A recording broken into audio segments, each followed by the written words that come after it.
கர்த்தருடைய பரிசுத்த நாமத்திற்கு மகிமை உண்டாவதாக. இந்த காலை வேளையிலே கர்த்தர் நம்மை ஒன்று கூட்டி சேர்த்த அவருடைய கிருபைக்காக கர்த்தரை நாம் ஸ்தோத்தரிப்போம். ஹல்லேலூயா, ஹல்லேலூயா.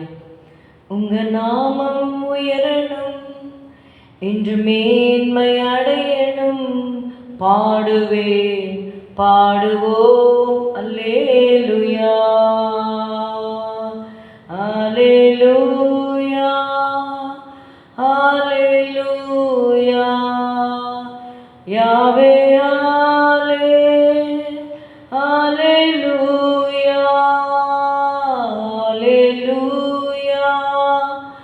அல்லேலூயா. யாவே அல்லேலூயா. பெருங்காற்று மடங்கி போகும், எக்கடலும் வழி திறக்கும், உங்க நாமம் உயர்த்தும் போது கண்மலையும் கரைந்து போகும்.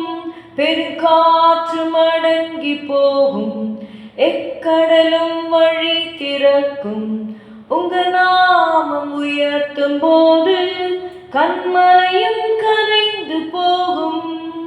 இயேசுவே உம் நாமமே உயரணும், அல்லேலூயா. இயேசுவே உம் நாமமே பெருகணும், அல்லேலூயா. உங்க நாமம் உயரணும், இன்று மேன்மை அடையணும், பாடுவேன் பாடுவோம் அல்லேலூயா.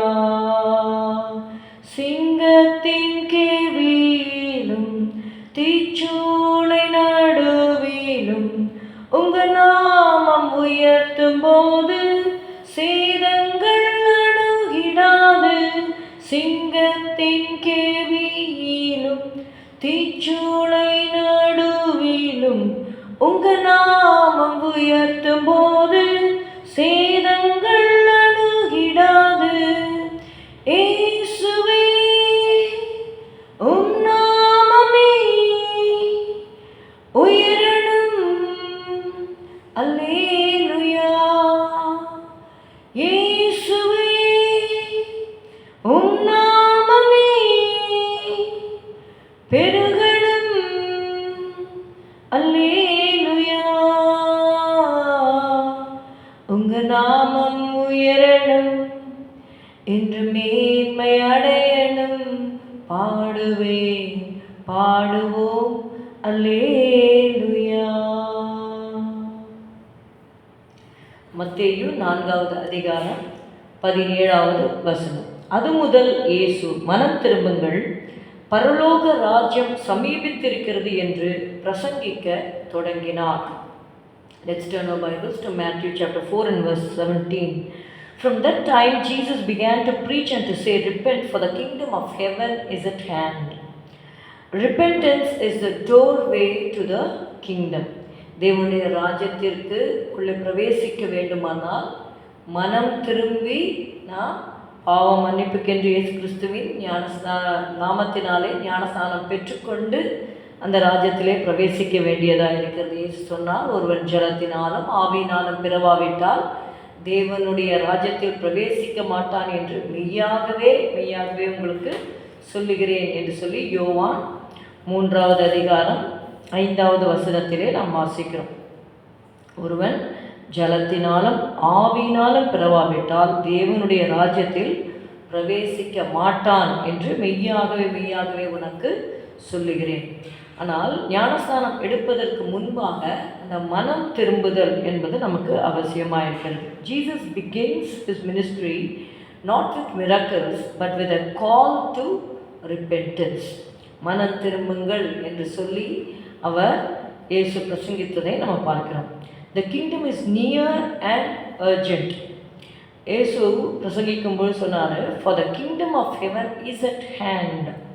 At hand means God's rule is present and active now, demanding an immediate response and not delay. இதிலிருந்து நம்ம ஒரு சத்தியத்தை நம்ம தெரிந்து கொள்கிறோம்.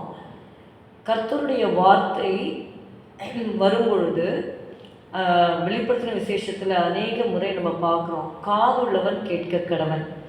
கர்த்தருடைய வார்த்தை, கர்த்தருடைய என்னுடைய சத்தம் மனுபுத்திரருக்கு துணிக்கும் என்று நீதிமொழிகளில் வாசிக்கிறோம். அப்படியாக ஆண்டவர், God is trying to reach out to the people. Our lifespan on this earth is very short. We don't know when our end will come. இந்த உலக வாழ்க்கை 100 வருடமோ 120 வருடம் கூட வாழறாங்க. எவ்வளோ காலம் வாழ்ந்தாலுமே when compared to eternity it is very small. And we don't know when we are going to die. பிறந்த குழந்தைகளும் மரிக்கிறது, வாலிபர்களும் மரிக்கிறாங்க. இப்போ ஒரு இடத்துல வாலிபர்கள் ஒரு 3 பேர் நடந்து போயிட்டுருக்குறாங்க. அவங்க பாட்டு சாதாரணமாக பிளாட்ஃபார்மில் அந்த ரோட் சைடு நடந்து போயிட்டுருக்காங்க.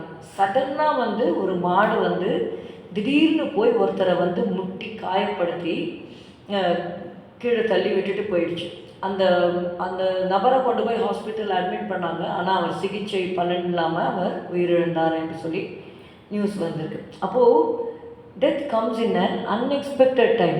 It is an expected thing. Death is appointed to every man. If you read in Hebrews chapter 9 and verse 27, எபிரேயர் 9வது அதிகாரம் 27வது வசனத்தில் எழுதப்பட்டிருக்கிறது, அன்றியும் ஒரே தரம் மரிப்பதும் பின்பு நியாயத்தீர்ப்படைவதும் மனுஷருக்கு நியமிக்கப்பட்டிருக்கிற படியே. It is appointed unto men once to die, and after this the judgment. Because we do not know when we are going to die, God's word, God's heart is reaching out to the people saying, repent. So when it says kingdom of God is at hand, it means God's rule is present and active now. It demanding an immediate response and not delay. Tomorrow is not ours. Today is ours. இந்த நாளில் இப்பொழுது இருக்கிற இந்த நேரம் நமக்கு கொடுக்கப்பட்டது. அதனால்தான் உனக்கு கிடைத்த இந்த காலத்திலாகிலும் உன் சமாதானத்துக்கு அடுத்தவைகளை நீ அறிந்திருந்தாயானால் நலமாயிருக்கும் அப்படின்னு இயேசு சொல்வார். True repentance leads to a new direction. Repentance is more than sorrow for sin. சிலர் நான் தப்பு செஞ்சுட்டேன்னு சொல்லி நம்ம மனஸ்தாபப்படுறோம். யூதாஸ் காரியத்தை தான் பண்ணோம். நான் குற்றமில்லாத ரத்தத்தை காட்டி கொடுத்தேன்னு சொல்லிட்டு திருப்பி வரவே இல்லை. ஆண்டவர் இயேசு கிறிஸ்துக்கிட்டக்கு என்னை மன்னிச்சிடுங்க, நான் தப்பு பண்ணிட்டேன் அப்படின்னு சொல்லி இயேசுக்கிட்டக்க வர்றதுக்கு பதிலாக அவன் அவங்கக்கிட்டக்க பிரதான ஆசிரியர்கள் அவங்கக்கிட்டக்க போய் சொல்கிறான். அவங்க சொல்லிட்டாங்க இது ஊம்பாடுன்னு. கடைசி வரைக்கும் அவன் மனஸ்தாபப்பட்டான், ஆனால் மனம் திரும்பவில்லை. It is a decisive turning toward God's will and reign. கர்த்தருடைய சித்தத்திற்கு நேராக நம்மை திருப்ப வேண்டும். நம்ம பாவம் பண்ணிட்டோம் அப்படின்னு சொல்லிட்டு மனம் வருந்துடும். எப்படி that is why we always take the story of the prodigal son. அந்த இளையகுமாரன் தகப்பனை விட்டு போகிறான், ஆனால் அவனுக்கு புத்தி தெளிந்த போது என்று எழுதப்பட்டிருக்குது. அப்போ அவன் நம்ம தகப்பனை விட்டு வந்துட்டேன், பாவம் செஞ்சுட்டேன், தகப்பனுடைய இருதயம் என்னை ஏற்றுக்கொள்ளனாலும் பிள்ளையாக ஏற்றுக்கொள்ளனாலும் அட்லீஸ்ட் ஒரு வேலைக்காரனாகவாவது போய் சேரலாம் அப்படின்னு சொல்லி அவன் he is turning back his direction. It is a decisive turning toward God's will and reign. தேவனுடைய சித்தத்துக்கும் தேவனுடைய ஆளுகைக்கும் நம்ம ஒப்பு கொடுக்க வேண்டியது அவசியமாக இருக்கிறது. Romans 13:11 says, and that knowing the time that now it is high time to awake out of sleep, for now is our salvation nearer than when we believed. ரோமருக்கு எழுதின நிருபத்தில் பவுல் சொல்லுகிறாரு, 13வது அதிகாரம் 11வது வசனம், நித்திரையை விட்டு எழுந்திருக்கத்தக்க வேலையாயிற்று என்று நாம் காலத்தை அறிந்தவர்களாய் இப்படி நடக்க வேண்டும். நாம் விசுவாசிகளான போது ரட்சிப்பு சமீபமாக இருந்ததை பார்க்கிறோம், இப்பொழுது அது நமக்கு அதிக சமீபமாய் இருக்கிறது. அதனால் தேவன் கொடுத்த அந்த தருணங்களை நம்ம சொல்லலாம். அவிசுவாசிகள் நம்மளும் விசுவாசிகளாக இருந்தாலும் கூட நாமும் கூட அநேக காரியங்களிலே மனம் திரும்ப வேண்டும் என்று சொல்லி நம்ம வாசிக்கிறோம். நம்ம பேதுருவில் நம்ம வாசிக்கும் பொழுது தேவன் தாமதிக்கிறார். ஏன் தாமதிக்கிறார்னா, நாம் மனம் திரும்ப வேண்டும் என்று நம்மேல் ஆண்டவர் என்ன பண்ணுறாரா, நீடிய பொறுமை உள்ளவராய் இருக்கிறார் என்று சொல்லி வாசிக்கிறோம். We read in 2 Peter 3 and verse 9. தாமதிக்கிறார் என்று சிலர் எண்ணுகிறபடி கர்த்தர் தமது வாக்குத்தத்தத்தை குறித்து தாமதமாயிராமல் ஒருவரும் கெட்டு போகாமல் எல்லாரும் மனம் திரும்ப வேண்டும் என்று விரும்பி நம்மேல் நீடிய பொறுமை உள்ளவராக இருக்கிறார். அப்போது சபை இன்னும் பரிசுத்தப்பட வேண்டியது அவசியமாக இருக்கிறது. இன்னும் நம்ம என்னென்ன காரியங்கள் நம்ம மனம் திரும்ப வேண்டுமோ தேவனிடத்தில் கிருபை கேட்போம், கர்த்தர் கிருபை தருவார். ஸ்தோத்திரம் அப்பா, உம்மை துதிக்கிறோம் ஆண்டவரே. ஹல்லேலூயா ஹல்லேலூயா ஹல்லேலூயா. ஆண்டவரே ஸ்தோத்திரம் அப்பா. ஆண்டவர் ரட்சிக்கப்படாதவர்களுக்காக நாங்கள் வருகிறோம். அவர்கள் மனம் திரும்பி ஆண்டவரே பரலோக ராஜ்யம் சமயமாயிருக்கிற இந்த நாட்களிலே கர்த்தாவே உம்மை ஏற்றுக்கொள்ள, ஆண்டவரே நித்திய நரகத்திலே போகாமல் ஆண்டவரை நித்திய ஜீவனை பெற்று உம்மோடு ஆண்டவரை நித்தியமாய் வாழக்கூடிய சிலாக்கியத்தை கொடுத்திருக்கிறீர். அதை அவர்கள் ஏற்றுக்கொள்ள உதவி செய்யும் ஆண்டவரை. நாங்களும் கூட கர்த்தாவே இன்னும் ஆண்டவரே அப்பா என்னென்ன காரியங்களில் மனம் திரும்ப வேண்டுமோ மனம் திரும்ப ஆண்டவரை பரிசுத்தத்தின் மேல பரிசுத்தத்தை நாங்கள் பெற்றுக்கொள்ள உதவி செய்யும், கிருபை செய்யும். இயேசுவின் நாமத்தில் பிதாவே, ஆமென். என் ஆத்துமாவே கர்த்தரை ஸ்தோத்திரி, என் முழு உள்ளமே உடைய பரிசுத்த நாமத்தை ஸ்தோத்திரி. என் ஆத்துமாவே கர்த்தரை ஸ்தோத்திரி, கர்த்தர் செய்த சகல உபகாரங்களையும் மறவாதே. Good morning. Have a good day. God bless you.